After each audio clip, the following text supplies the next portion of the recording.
সকাল ৯টা বাজে গ্যাস সিরিয়াল দিছি, তো এখন শুনছি গ্যাস নাই লাইনে। এই অবস্থার ভিতরে নাস্তাও করি নাই, গ্যাসের আশায় বসে রয়েছি।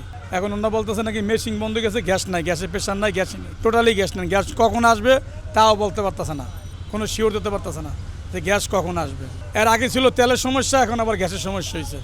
তো এই ক্ষেত্রে যদি সমস্যা হয় তাহলে আমরা বাংলাদেশের মানুষ আমরা কোথায় যাব, কি করব, কার কাছে বলবো, বলার তো জায়গা নাই। এই ভিতরে আমরা আছি। কালকে রাত্রে আমি 11টা বাজে পাম্পে গেছিলাম, রাত 4টে বন্ধ বসেছি, পাম্পে সিরিয়াল দিয়েছিলাম, আবার গ্যাস পাই নাই, লাইনে গ্যাস চলে গেছে, গ্যাস নাই ওইটা টুঙ্গিতে। এখন আবার এই জায়গায় আসছি 9টা বাজে, আসার পর সিরিয়াল দিছি, এখন বাজে প্রায় 1টার উপরে, গ্যাস পাইলাম না। আমরা আসলে তেলে চালাতে পারি না বা এলপিজিতেও চালাতে পারি না। আমাদের আসলে গ্যাসের উপরে নির্ভর, কারণ আমরা স্বল্প টাকায় একজন যাত্রীকে আমরা এক জায়গা থেকে অন্য জায়গায় নিয়ে যাই।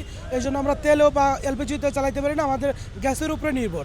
বর্তমান বাংলাদেশের যে অবস্থা, আমরা মোটেও গ্যাস পাচ্ছি না। আমি সকাল 9টা থেকে গ্যাসের সিরিয়ালে আছি, এখন প্রায় 1:30 বাজে। এই পর্যন্ত আমি রোদ বৃষ্টি সব কিছুই দেখছি এই সিরিয়ালে বসে থেকে। লসের কথা আর কি বলবো, সকাল থেকে তো বসা। আমি আসলে যদি একটা রাইড নেই তখনই আমি আসলে পেমেন্টটা পাই। হ্যাঁ, তো আমি তো কোনো রাইড নিতে পারছি না, কারণ আমার গাড়িতে জ্বালানি নাই, সিএনজি গ্যাস নাই। এখনও পর্যন্ত গ্যাস পাইনি, যে অনেক লাইন, গ্যাসের লাইন, সিরিয়ালে গ্যাস, লাইনে গ্যাস নাই, এই কথা বলতেছে গ্যাস পাম্পওয়ালা। এতে আমাদের সমস্যা হচ্ছে, আমরা গাড়ি নিয়ে আসলে ডিউটি করতে পারতেছি না ঠিকমতো। একটা গ্যাস নেওয়ার জন্য যদি সারাদিনই লেগে যায়, তাহলে আমরা এই গাড়ি নিয়ে আর কীভাবে চলবো? আমাদের যে আসলে মহাজন কিংবা আমাদের গাড়ির মালিক যারা, তাদেরকে আমরা বুঝাইতে পারতেছি না যে কি অবস্থা।